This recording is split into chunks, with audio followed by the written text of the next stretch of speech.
Ezra's the one I'm 50-50 on, not bad, not great, and Obi-Wan, well, I'll get on to him in a minute. As for Ezra, I'll give a close-up of his facial sculpt.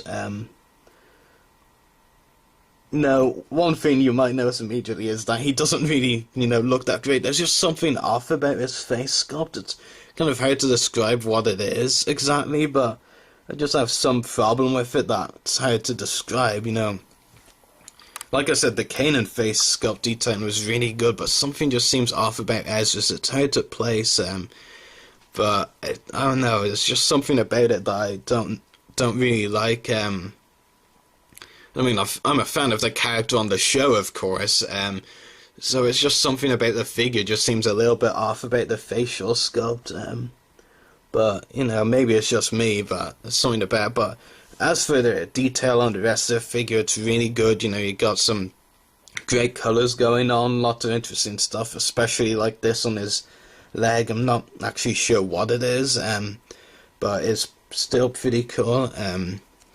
There's other nice details as well, the whole color scheme really is really cool. And you've got another nice symbol here on the back. Again, I'm not sure what it's meant to be, but it's still a pretty good symbol.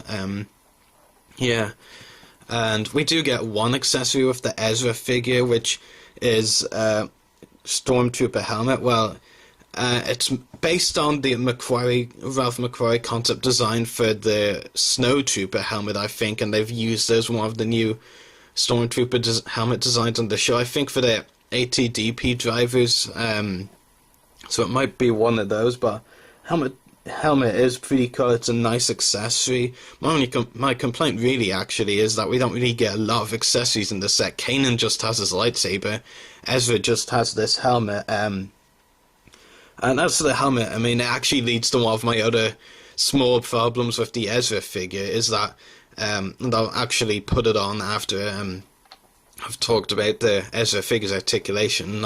I won't do it before. It is very difficult to put on, which I'll demonstrate in a moment. Well, it's not actually difficult to put on, actually, well, a little bit, but it's more difficult to take it off. Like, it's really, really hard to take it off, but the detail on the helmet is really nice. I really like some of the new helmet designs in Rebels. So as for the articulation, like Kanan, he just has a swivel head, swivel shoulders, and swivel hips. So that's all of the articulation Ezra has as well. I will put the helmet on to demonstrate, though I probably won't be able to take it off before the end of the review. Yeah, so that's what the helmet looks like on it. It fits on really well when you can eventually get it on. And yeah, just the problem is taking it off really can be a bit of work, but yeah, it does look good, which is the important thing. I accidentally bumped Kanan's figure over when trying to stick Ezra's back up. Now, for the exclusive figure, the holographic Obi-Wan Kenobi, which I will zoom in on now. If it wasn't for the fact I zoomed in, you might actually have a hard time telling it's Obi-Wan. It's not immediately obvious unless you look really closely that it's Obi-Wan. But the figure is exclusive to this pack. Like I said, I doubt we'll be seeing it again anytime soon. It's pretty cool because Hasbro doesn't really release holographic figures that much anymore. So that's one thing I like about this. And, Obi-Wan's my favorite character in Star Wars. So, any new figure for him is really cool for me. But there was one major problem with this figure, and it is a pretty big one. It's basically a statue. If you've seen other reviews or people talking about a figure, you'll know what the problem is. There's only one point of articulation, which is a ball-jointed head. Actually has a ball-jointed head in comparison to Ezra and Kanan, who only had swivel heads, which is pretty cool. You can pop it off like so. But yeah, that's the only point of articulation. Other than that, it's actually a statue. That's really the major problem with the figure. If I was going to defend Hasbro in one way about their decision to make it like this, I guess, it's probably because in the Rebels episode he appears in Spark of Rebellion, the premiere. He only appears twice in a hologram where all we really see of him is, him talking, so all the movement he has is in his face and his mouth, which probably why we have head articulation. Well, we kind of expect head articulation at the very least. But otherwise, in the scene, he mostly has his arms folded, and we don't even see the lower half of his body, I think.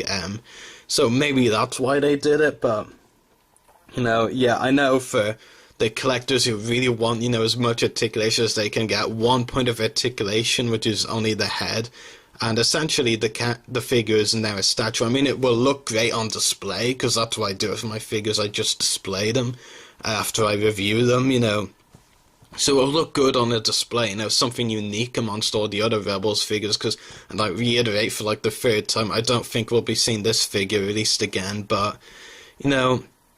yeah, I can definitely understand if some people are really unhappy with this figure, because, yes, it is basically a statue, but the details are nice. The blue hologram image, I think they've captured that really well.